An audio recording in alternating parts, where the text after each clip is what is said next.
The greatest number of planes ever sent on a daylight mission by the 8th Air Force were flown to Wilhelmshaven.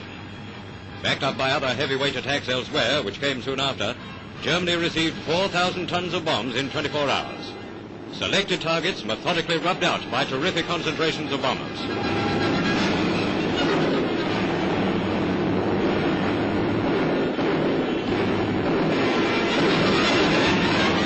Into the general story of Allied air power come these combat pictures taken at the precise moment when fighter pilots record their kills. Selected targets which come into the gun sights of Allied airmen, be they enemy aircraft, shipping, or ground objectives.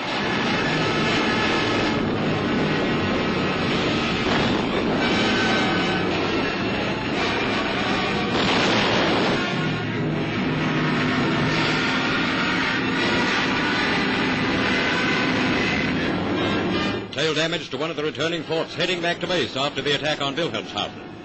Only 5 heavy bombers were lost during this record blow. Others brought home heavy scars to testify to the sky battle which raged over Germany's naval base.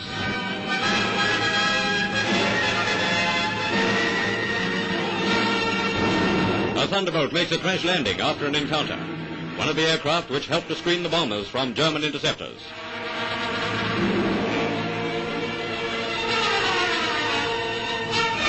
Now let's switch to the German reply to all this. Here is a street corner in a London suburb after a Nazi raider had dumped his load. The achievement which called forth the announcement from Berlin that German bombers dropped heavy bombs on selected targets in the London area. Their selected targets happened to be a dance hall, a milk bar, and a public house.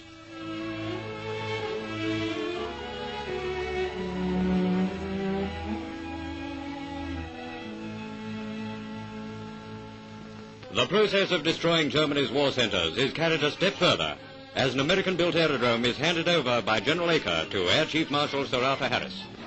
This joint Anglo-American ceremony tells again of the great get-together working plan of the Allied air commands.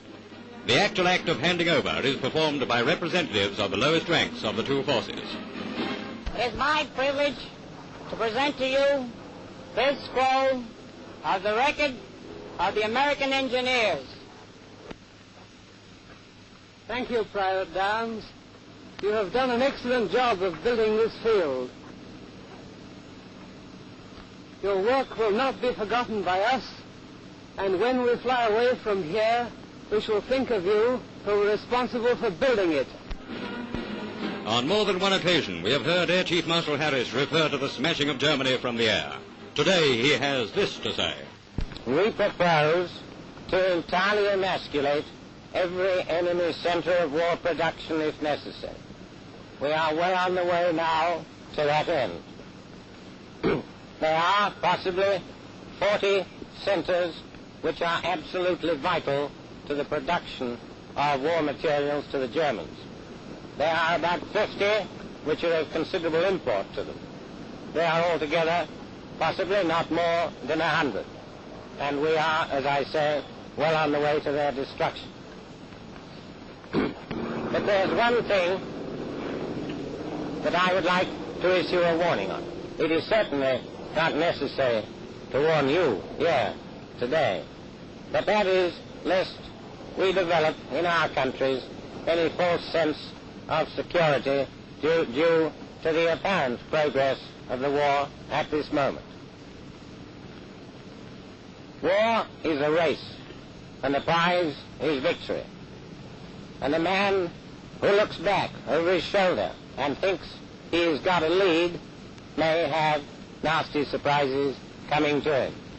Now is not the time in any way to ease up, but to put on what indeed may prove, sooner perhaps than some of us think, the final spurt.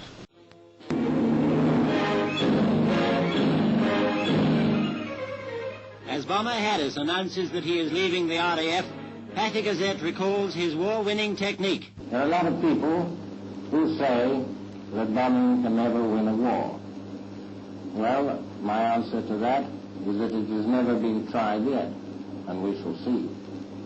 Press home your attack.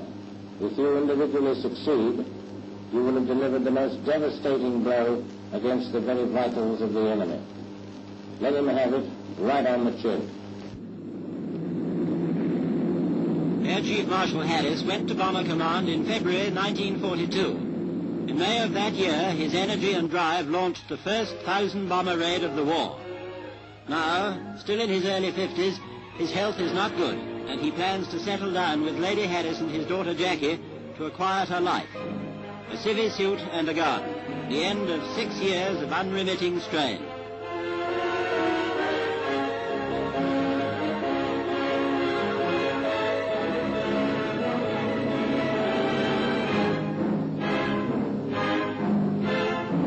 Doubtless the heavy bomber will be out of date in another war, the Air Marshal has said, and who should know better than the war's best-known bombing expert?